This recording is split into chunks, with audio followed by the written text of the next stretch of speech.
convidei eu, de 11 anos, pra gente bater um papo. Então, e ela me perguntou se muita coisa mudou. Ela vindo lá da roça, numa caminhonete, com seus pais, seus irmãos, com um pouquinho de uva, assim, numa vasilha, chegando na sua casa.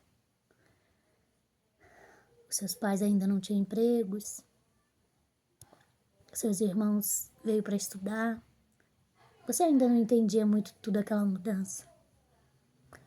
E aí ela me perguntou se a gente venceu tudo que a gente tinha, se o seu pai venceu tudo que ele prometia.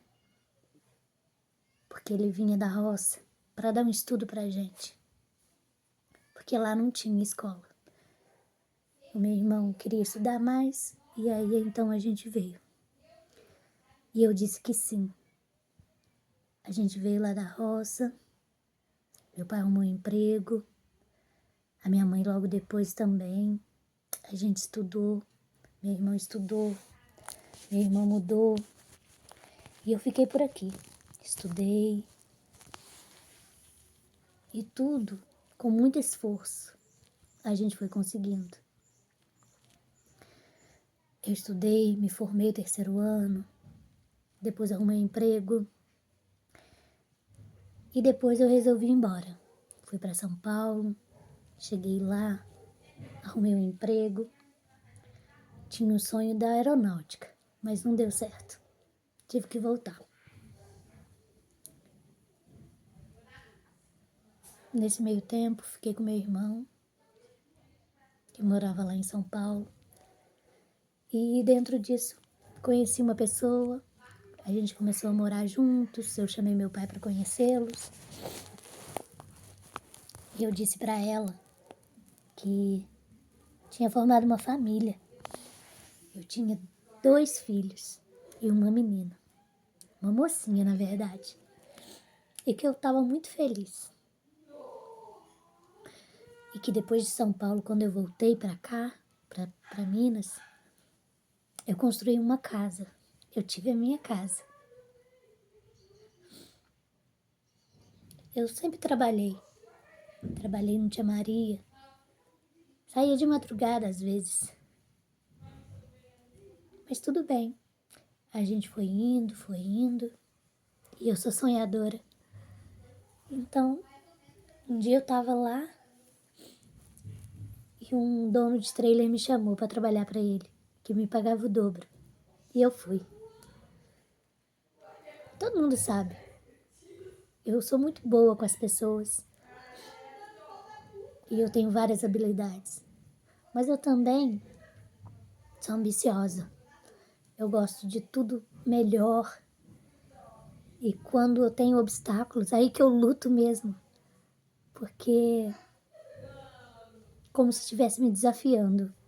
E aí eu vou com tudo e sempre consigo o que eu quero.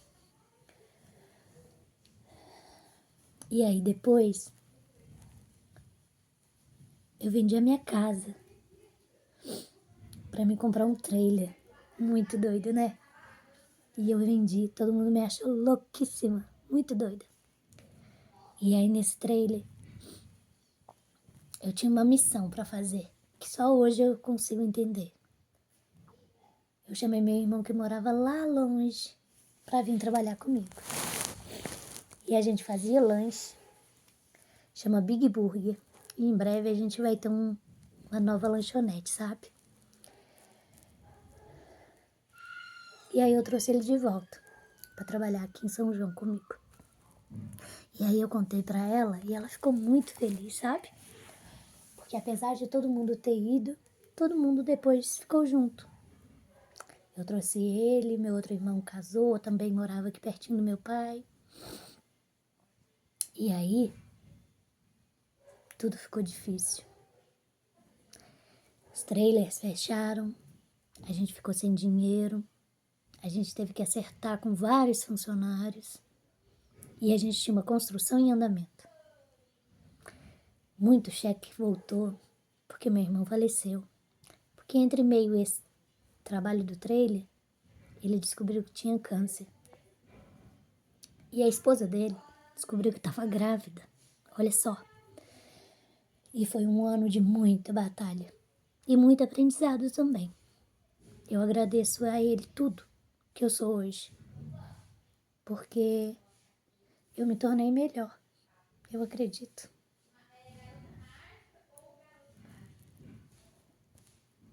Acho que a gente tem que passar algumas coisas, sabe? Na vida. Pra gente dar valor. A gente dá valor às coisas, às pessoas. Mas aí foi difícil. Os trailers acabaram. Meu irmão descobriu que estava com câncer. Minha cunhada descobriu que estava grávida. E em 2014 não tinha quimioterapia em São João. Então ele ia lá em Juiz de Fora fazer. E ele ficou lá por 70 dias fazendo quimio e rádio. E ele era meu parceiro, sabe? A gente ficava quase o tempo todo junto. Mas enfim. Depois eu descobri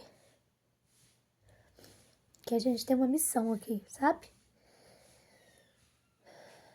E a missão dele era me ensinar um monte de coisa. E aí ele ficou um ano doente. A gente passou por muita coisa. Eu vi meus pais sofrerem vendo ele, sabe?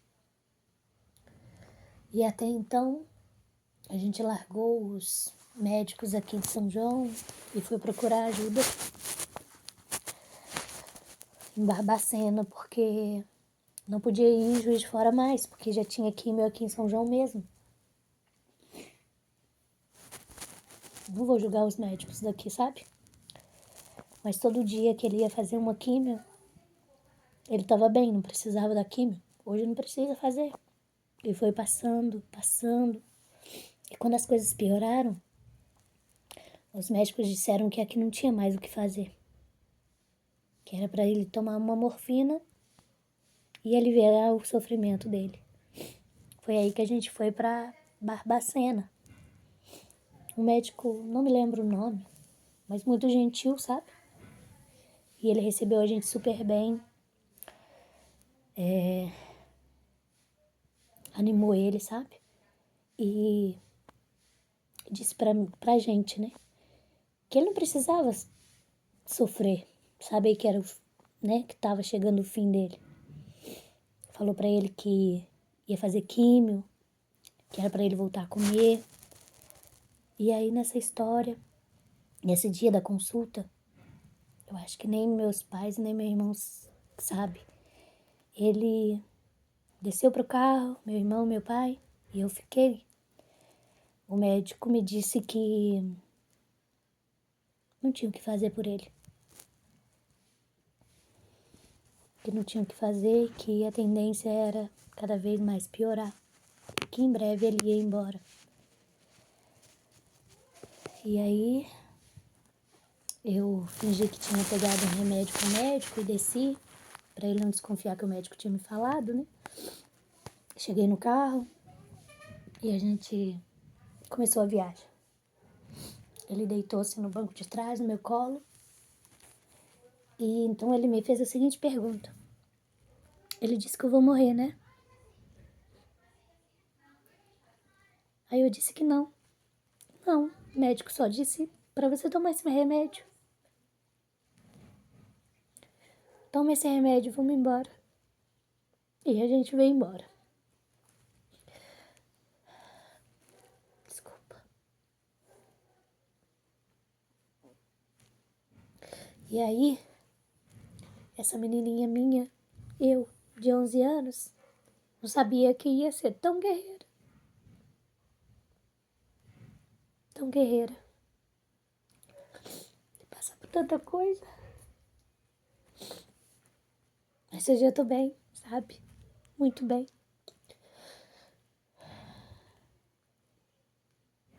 Essa é uma parte que me deixa chateada, sabe? porque é uma doença que não tem o que fazer. E por isso, por todo esse sofrimento que a gente teve, que eu me tornei da área da saúde, sabe? Depois desse dia, ele chegou em casa, eu tive que contar pro meu pai, pra minha mãe. O médico disse que não ia passar de 15 dias. Então eu contei pro meu irmão, contei pro meu pai, deixei meu pai contar pra minha mãe. Minha mãe era depressiva, sabe? Tomava vários remédios. E eu me preocupava com a reação dela, sabe? Porque 15 dias é muito pouco, né? Mas na verdade é muitos dias. 15 dias é uma eternidade. Porque todo dia você acorda e pensa assim, olha, hoje ele não tá bem. Vai ser hoje. Passava mais um dia, mais um dia. Hoje ele não tá bem. Eu acho que hoje ele não vai aguentar, não. E meu pai, a minha mãe, o meu irmão, que se diz durão, mas lá dentro, tenho certeza que ele também sofreu igual a gente.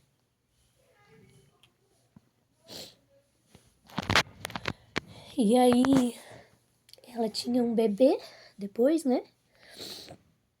Ela já tinha um bebê de 3 meses. E aí, depois desse médico falar isso, a gente correu, foi fazer o batizado e tal. Foi tudo muito rápido, né? A igreja até liberou, não precisa fazer o curso. A gente batizou ele, o filho dele, né? Ele custou ir lá, sabe? Ele só foi para secar a cabeça da criança. E secou a cabeça e foi-se embora para casa, porque ele não aguentava parar em pé.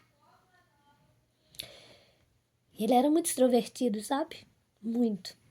Muito divertido também. E a gente foi embora para casa. E quando a gente chegou em casa, ele disse assim: compra uma cerveja pro pessoal, faz um almoço. Eu disse para ele não se preocupar, tava tudo certo.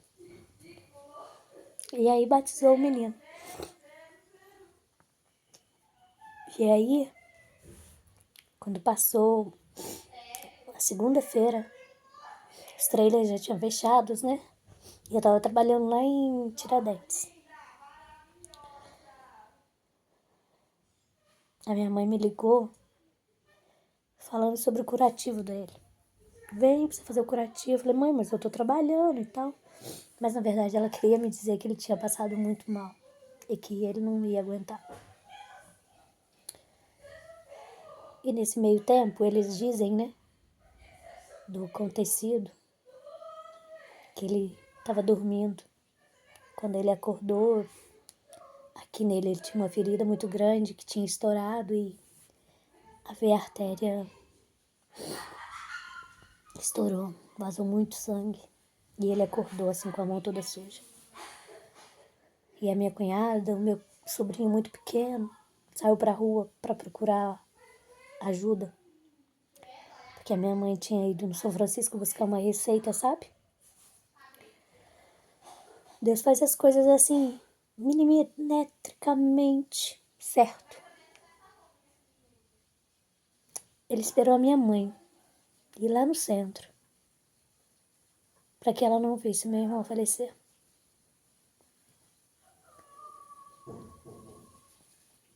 E nesse dia também, logo cedo, eu vim para ver ele. Do meio do caminho eu voltei para trás.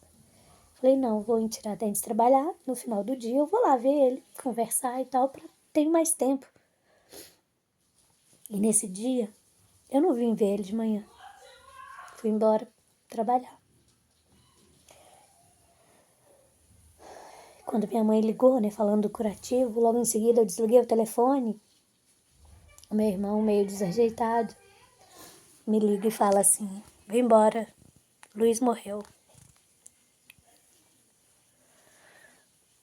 E logo olhei para fora, meu marido estava lá, me esperando pra gente vir.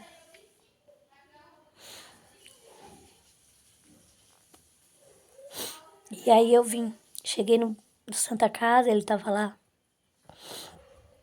em cima da pedra, todo sujo de sangue. E eu não entendia, sabe? Eu não entendia a enfermagem, eu não entendia os médicos. Alguns tratavam com tanta falta de interesse. E a gente, como leigo, a gente não sabe o que é um paliativo, né? A gente não sabe que a pessoa vai morrer, né? E o certo era a gente tratar as pessoas tudo igual, mesmo sabendo que elas iam morrer. Mas nem sempre é isso que acontece na enfermagem, com os médicos também. E depois que meu irmão faleceu, eu queria saber mais sobre isso, sabe? Aprender a não ser, passar para as pessoas o que eu não queria, o que eu passei. Eu queria passar para meus pacientes que passassem por mim um jeito diferente, carinhoso. Independente se a pessoa era paliativa ou não. Porque o outro lado é muito frágil, sabe? O outro lado tá com a cabeça a mil, problemas, saúde, aquele medo, né? Se a pessoa vai ficar bem ou não. E aí a enfermagem tem que receber bem esses pacientes. Abraçar eles assim como uma recepção calorosa, na verdade. Porque uma coisa carinhosa que você faz para um paciente, ele sempre vai ser grato por você. Como eu fui com algumas pessoas que eu encontrei na caminhada do meu irmão. E outras, aprendi o jeito de não ser assim, né? E por isso, eu contei pra minha eu, sabe, de 15 anos, de 11 anos, aliás, que tava tudo bem. Que quando eu cheguei aos 15, nem festa direito eu tive. Eu tive um bolo lá na roça. Nem luz não tinha. Mas que hoje em dia eu tava bem. Tinha meus 2 filhos, minha filha. Que eu já comemorei muitos aniversários deles. Que em breve também eu quero comemorar de 40, se Deus quiser. E que o propósito do meu pai, que era da gente estudar, aconteceu. Eu estudei, formei, virei técnica em enfermagem. E ainda mais, estou formando minha primeira faculdade, de muitas que virão. E que ela me perguntou se valia a pena lutar. Eu falei, luta, luta, porque a sua vida vai ser maravilhosa. Hoje em dia, tem minha casa, meu carro, minha moto. Coisas passageiras, fúteis, que a gente trabalha para ter um conforto.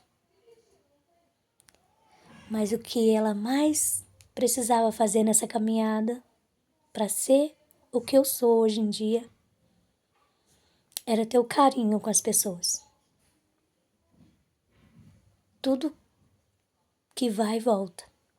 Se você for companheira, educada, receber as pessoas bem, não tem como dar errado. Não tem como dar errado. E que hoje em dia, meu pai, minha mãe tá bem, meu irmão também tá bem. Meu irmão foi-se embora, né? Mas ele deixou muita sabedoria pra mim. Muita. E que ia dar tudo certo. Que era pra continuar lutando. E esse era um relato de um pedacinho da minha vida. Só um pedacinho, mas o mais importante da minha vida. Que foi onde eu aprendi a ser gente, de verdade. E que eu aprendi a não brincar com o sentimento das pessoas. Porque o que importa é as amizades que a gente faz, as pessoas que a gente conhece e o respeito. E a consideração que a gente tem pelo ser humano. E que essas coisas que a gente consegue pela vida são só pro conforto. Mas pro conforto aqui, ó, do coração, é só tratar bem as pessoas. E ter um Deus que é maravilhoso e que Ele sabe tudo. Às vezes a gente não entende. A gente não sabe a hora, sabe? Mas Ele sabe a hora que a gente nasce, a hora que a gente vai embora. Qual o propósito que a gente veio aqui na Terra. O meu irmão se foi com 33 anos, mas eu tenho certeza que o propósito dele era grande. Eu não sei qual o meu, sabe? Mas um dia, alguém vai estar contando isso. E falando sobre a minha passagem por aqui. Eu espero que eu tenha acrescentado bondade e acrescentado muita coisa boa nessas pessoas que me arredam. E é isso.